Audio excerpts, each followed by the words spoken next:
If you're having problems with diarrhea after eating, stick around and listen to my video to the end, because I think that my experience might be able to help you and what I've learned, and basically that is what I'm going to share today.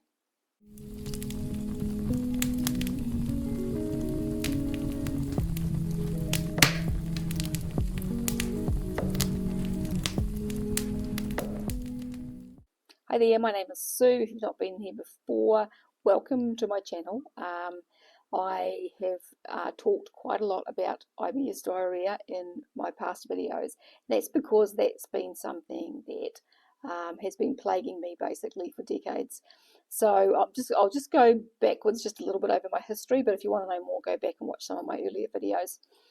As happens with a lot of people, I have tried all sorts of things over the years for my gut health. Okay, so my history is that I've had gut issues right since I was a child. I used to have a lot of problems with constipation and just tummy aches and things as a kid. Mum used to take me to the doctors quite a bit, and it was always constipation that they put it down to. And then as an adult, gradually that kind of became more and more just IBS diarrhea, gas, lots of really gassy belly and stuff when I was younger, and a lot of abdominal pain that I was often going backwards and forwards to doctors with, and to A&E, and they could never really kind of find anything wrong. And so over the years I basically gave up on doctors and started managing things myself, and I tried all sorts of things, like I stopped eating gluten a lot of years ago, and corn, and I've had patches where I couldn't eat eggs at all, and dairy. I didn't used to eat dairy either years ago, and it seemed for quite a lot of years that basically everything that I ate used to irritate my gut and basically cause me diarrhea or some other kind of digestive issue. So it's been a long time, and I was vegetarian for over 10 years. I was vegan for a couple of years solid, and then I was back and forward into a vegan diet even after that.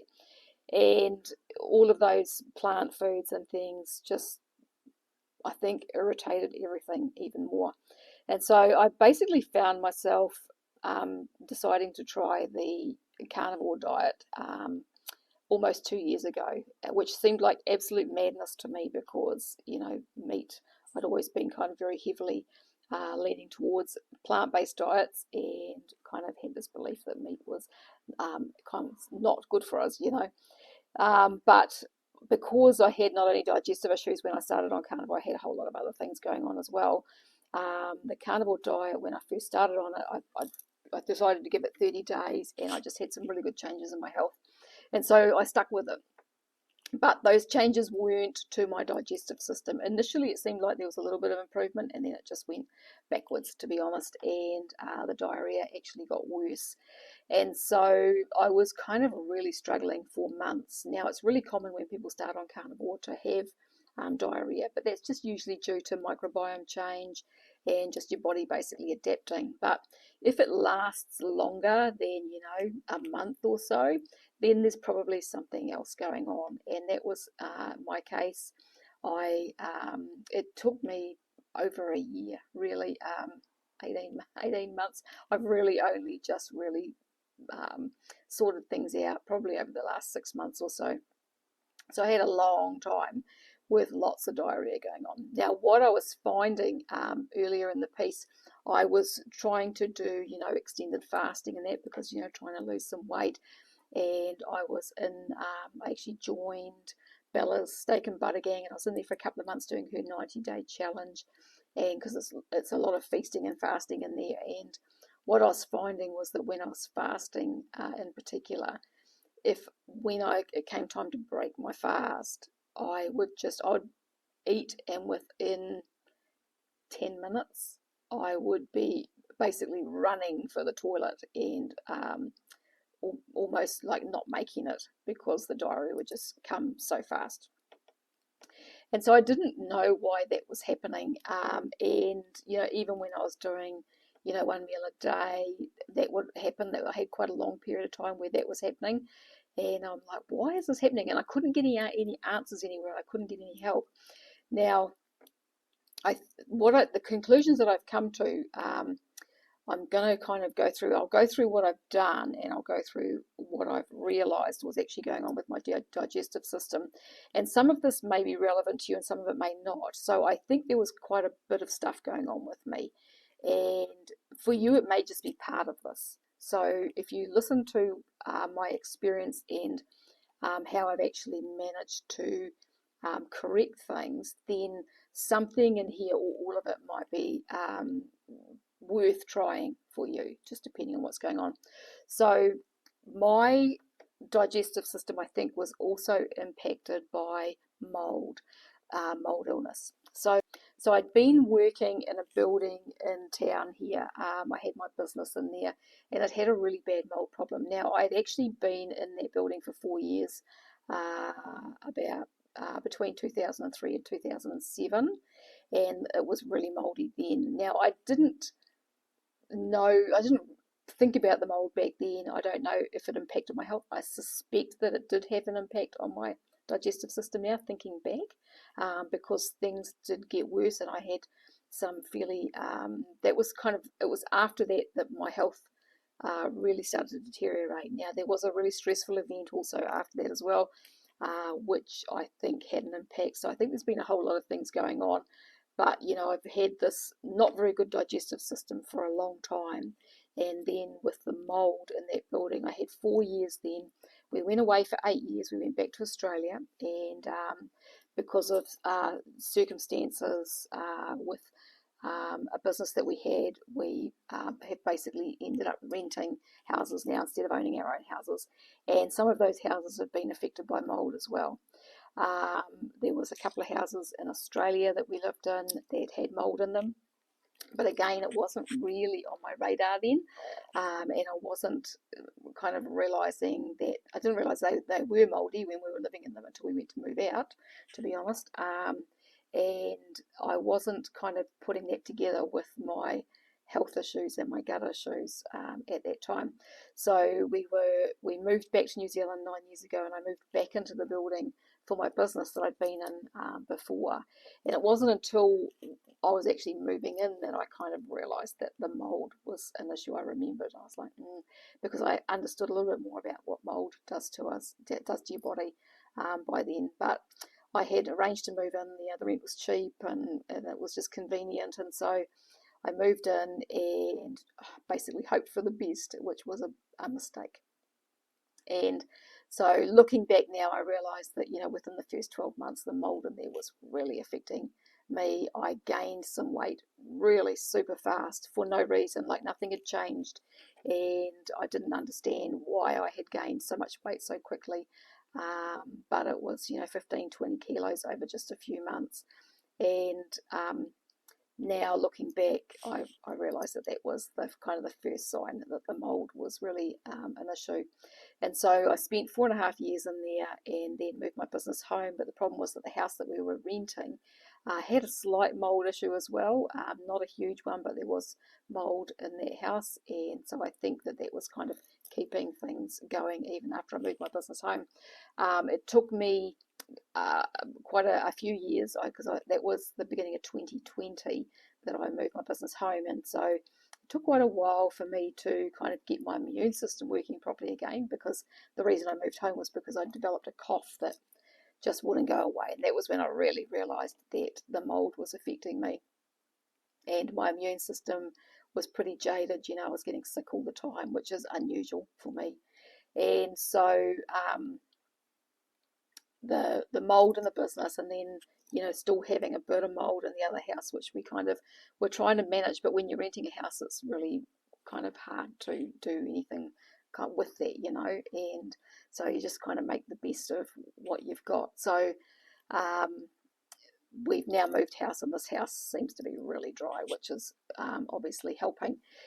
And so with what was going on with me with the diarrhea, with the once I got onto carnivore, I think there was a few things that were going on. So if you're on a carnivore diet, you probably know about oxalate dumping. So a big part of my diarrhea initially was oxalate, and that was obvious to me by what was actually happening in my body. But then, there was more than that going on. And so even once the oxalate dumping got a bit better, the diarrhea was was kind of continuing. And so I ended up realizing that I had probably SIBO or SIFO or both, and now I actually think, thinking back to the mold situation, that SIFO was probably a big thing, which is small intestinal fungal overgrowth. So what happens when you're exposed to mold is that it basically starts growing. It can grow in your body and in your digestive tract, and it can cause problems with your digestive system, as well as, a whole bunch of other things. And it is recycled. The mycotoxins can be recycled through the liver and through the bile, because your bile is recycled, like when it goes down through your digestive system, it's recycled back up to the liver. That's one of the things that your body does. And so if there's mycotoxins in there from mold, they're being recycled. So I think that was something that was going on, and that mold and fungus had started to grow in my digestive system. I think that was part of my issue. And then probably small bacterial overgrowth as well. And they're fairly commonly kind of linked together as well. People often have both. And so it was addressing SIBO that really started to make some change to my gut. So I've done quite a few videos on this. I read Dr. William Davis's book Super Gut. I've got a link to that book below this video. And I started making his yogurts with specific bacteria that address SIBO. And the links to the yogurt maker that I use and everything are below as well, and the bacteria as well, I think, that the yogurts are made from. So if you think you've got SIBO or SIFO going on, you really need to read Dr. William Davis's book, because it'll help you to understand what's actually happening. So I did that and addressed that, and it made a huge difference. And so while I was eating a fairly lower fat carnivore diet, because that's the thing, is I'd stayed lower fat, because every time I tried to increase my fat, it would make the diarrhea worse. And so I had been, eating a more high protein, lower fat version of carnivore pretty much this whole time. And so once my digestive system got a whole lot better after doing the SIBO protocol, the other thing that I did do too was taking berberine and oregano oil before I started on those yogurts. So the berberine helps to balance out, to kill off any overgrowth of fungus and bacteria, and the same with oregano oil. So if you're interested in that, go back and look at my videos where I'm talking about SIBO, because I kind of explain, there's one video in particular where I explain what I actually did kind of step by step. So I did all of that, and as I said, things were a lot better. And so then I decided I wanted to try a high-fat carnivore diet, because high fat is kind of where I wanted to be, because the fat helps to heal, hormonal issues, thyroid. I've got a sluggish thyroid. And so I wanted to try that, and I'd been wanting to try it for a long time, but couldn't. So I thought, okay, well, now that my gut seems to be so much better, I will try a high-fat carnivore diet. Well, the diarrhea became an issue again with the high fat. Now, that's fairly common as well, but it's usually only a week or two, but I've been 6-7 weeks now, and the diarrhea's only just really settled down the last 2 weeks because of some other changes that I've made. So the diarrhea kind of kicked off, and after a couple of weeks it wasn't settling, and I was just like, oh, you're kidding me. So I was trying to work out what was going on, and what I've realised is that a big part of my problem has also been my gallbladder, obviously. So I'll pop in a video here and show you what I've learned about the gallbladder and what was actually going on that was causing my diarrhea.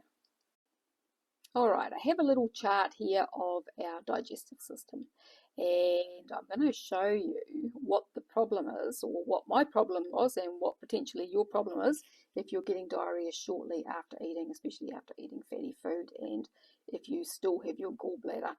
Alright, so when we eat food, it goes from our mouth, some carbohydrate begins its breakdown process if we're eating carbohydrates in the mouth. But apart from that, it goes down, gets chewed up, goes down the esophagus into the stomach. Now, in the stomach, all going well, we have some really powerful stomach acid in there that begins the breakdown process of the food. And that stomach acid and food, when it's combined together, is called chyme, C-H-Y-M-E. And once it's done its thing in the stomach, it's released into the duodenum. Now, you'll see here that I've circled the duodenum and marked it because it wasn't marked on this little diagram. And the duodenum is right here. Now, what is supposed to happen is it comes out of there, so you've got this really acidic mix of food and stomach acid, comes out into the duodenum. The liver has, it makes the bile and it stores the bile in the gallbladder. So you've got the little gallbladder here, this little green little sac looking thing on the side here. Now the gallbladder, when the chyme comes out of the stomach into the duodenum, what is supposed to happen is that the gallbladder squirts some bile into the duodenum because the bile is alkaline. And so ideally that bile is squirted out, the alkaline bile neutralizes the acid here at this point. And then it carries on its merry way and it goes down into the small intestine, goes through the 24 feet or so of intestine that we have down here that absorbs a lot of the nutrients, and then the waste that's left over goes through into the large bowel, up, round, through the large bowel, and the waste product is evacuated out the other end. Now, if we have this acidic chyme and it is coming into the duodenum, and our gallbladder, I mean, for a start, if you're missing your gallbladder, that this can be a reason for this, but if you have a gallbladder and it's not working properly, okay, so it has sludgy, thick bile, it has gravel, and its ducts aren't working properly and it can't squirt that bile out, then what happens is that acidic chyme comes into the duodenum. Because there's no bile to neutralize it, your body goes, oh, we've got to get rid of this, because if it carries on down its way as it normally would, it's going to basically burn holes in your small intestine, and your body's smarter than that. So if it doesn't get neutralized at this point, then your body just brings in a whole pile of water out of the tissues and everything into here to flush that food out of your body as quickly as possible before it can cause any problems and burn anything. So that is what causes the diarrhea. And it is basically if your gallbladder can't work properly and can't get that bile out, and it's sludgy and thick and not doing its thing, then that is going to cause diarrhea within about 10 or 15 minutes of eating your food. Sometimes a little bit longer, it depends on how long it takes to go through here, but that is what's going to cause that. And I know now that that's what was causing my problem when I broke my fasts, and even when I was doing 1 meal a day. I think it was just too much and there wasn't enough bile coming out of my gallbladder. So that makes sense, eh? So they estimate that 40% of the population of America, New Zealand, Australia, Canada, the UK, probably all the same, have non-alcoholic fatty liver disease. Now, I had a lot of years of drinking too much wine as well, so I suspect that I had probably a very fatty liver when I started on carnivore. I didn't know it at the time, but I suspect that was the case, and that my gallbladder has probably not been working very well for a very long time. And for, when it comes to SIBO and SIFO, if your gallbladder is working properly and the bile is doing its job, then you're much less likely to have bacterial or fungal overgrowth going on in your gut as well, because the bile helps to clean all that out. So I think that for a lot of people that have digestive issues, the gallbladder is probably quite often an issue, because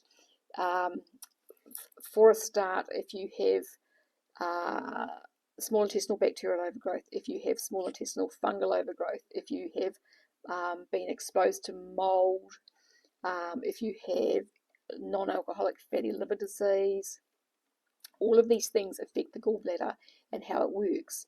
and things like the bacteria and the fungus and the mold can actually affect the ducts in the gallbladder and stop them from working properly as well, and block it up and do all sorts of weird things. And then, you know, if you're like me, where, you know, I was on a very highly plant-based diet, and I've had a lot of time where I wasn't eating a whole lot of fat, you know, didn't used to eat animal fats or anything.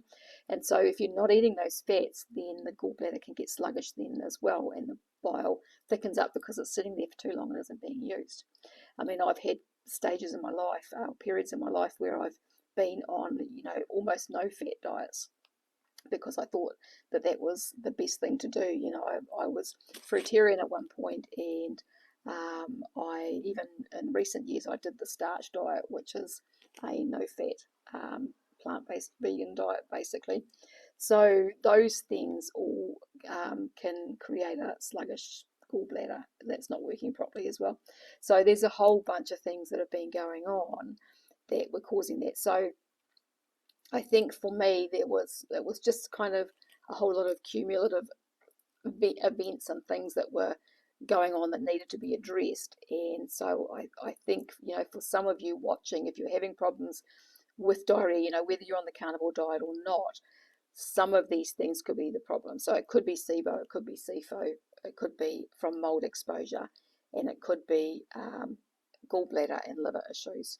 Now, I think with any of the others, gallbladder and liver are probably going to be part of it as well. If you're missing your gallbladder, that can definitely cause diarrhea issues after eating. And ox bile can be used then, but you need to take the ox bile before you eat, I think, because otherwise you're neutralizing your stomach acid if you take it with food. And so ox bile also, if you've got SIBO, you can take ox bile at night on an empty stomach before you go to bed. That's supposed to help. I haven't actually tried that.